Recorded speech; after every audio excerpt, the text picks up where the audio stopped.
Assalamualaikum warahmatullahi wabarakatuh. Jadi hari ini kita ingin mempresentasikan perancangan dan analisis objek use case diagram tugas 1. Anggota kelompok kita yang pertama ada Bintang Akbar Dia Ijlal, lalu ada saya Muhammad Ilham Falevi, lalu yang ketiga ada Taufik Hidayat, yang keempat ada Akmal Maulana, yang kelima ada Kautsar Arif Muhsinin. Kami dari kelompok 4 dari kelas TI 3B. Oke, yang pertama ada functional dan non-functional requirement.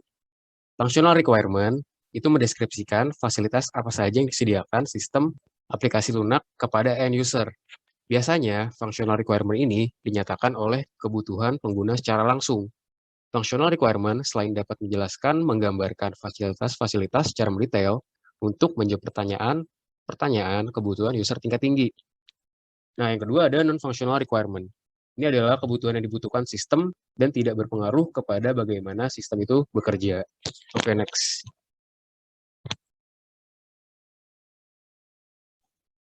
Studi kasus.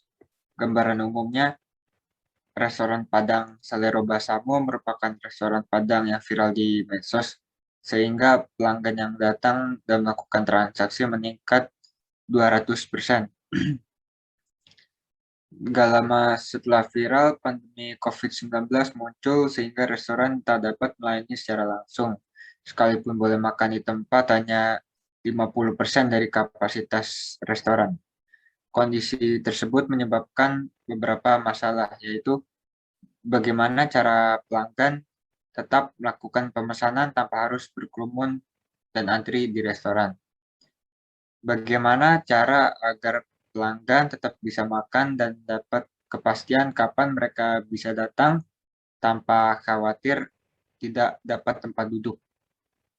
Ekspektasi dari pemilik restoran yaitu solusi memanfaatkan teknologi informasi berbasis mobile dan solusi yang diberikan dapat menjawab permasalahan yang ada. Oke, next.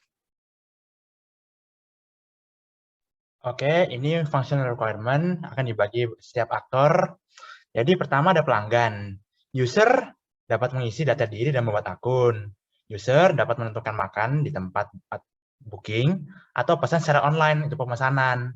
User dapat melihat ketersediaan tempat duduk di restoran. User dapat melihat kurir pemesanan beserta melihat status pemesanannya. Kelima, user dapat membuat pesanan dari menu makanan yang disediakan. Itu untuk pelanggan. Sekarang kita lompat ke admin. Admin ini ada fungsionalnya. Pertama, user dapat melihat laporan dan status login pelanggan. Kedua, user dapat melihat jadwal dan tempat duduk pelanggan. Ketiga, user dapat mengubah jumlah ketersediaan tempat duduk yang tersedia di restoran. Keempat, user dapat mengubah jadwal booking pelanggan. Oke, ada kasir dan kurir, ini kami pisah. Jadi kasir itu fungsinya hanya melihat status transaksi pelanggan.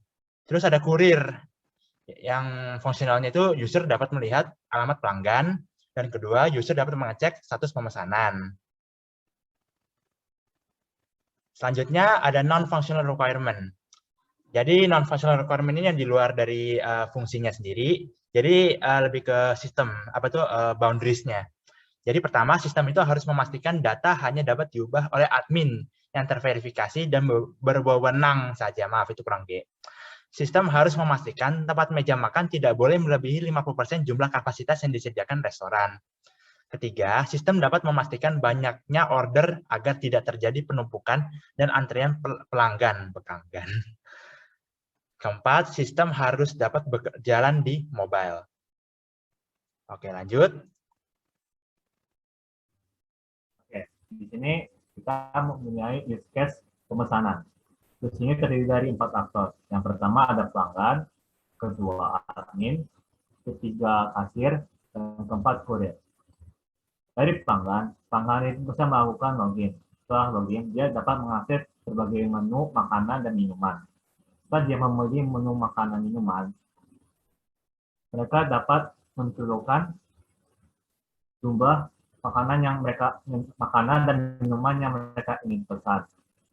Kemudian mereka bisa memasukkan alamat tujuan di mana makanan itu akan diantar. Lalu dalam pembayaran makanan, para pelanggan bisa memilih berbagai metode yang mereka inginkan, seperti COD, ataupun PIN transfer. Setelah itu, memilih jasa pengiriman yang mereka inginkan, seperti Gojek ataupun Grab contohnya. Setelah mereka membuat pesanan, mereka dapat mengetik satu pesanan seperti sudah dimasakkah atau sudah dikirim. Selanjutnya, kemudian ada use case booking.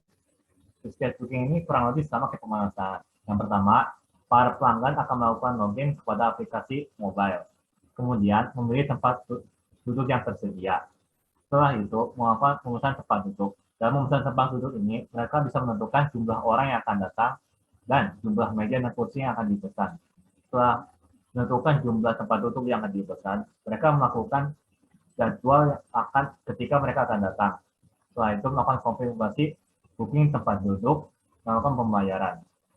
Selanjutnya, aplikasi yang kita gunakan.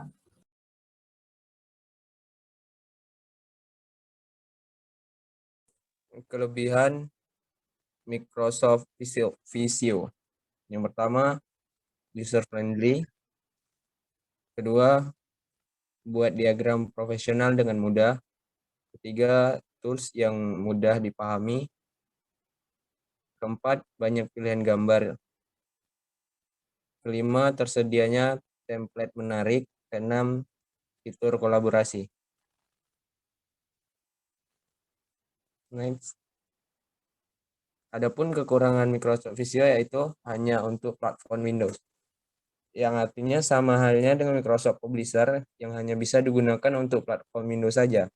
Namun tidak perlu khawatir dengan pengguna Mac karena Visio online yang dapat pengguna gunakan untuk membuat diagram di aplikasi browser.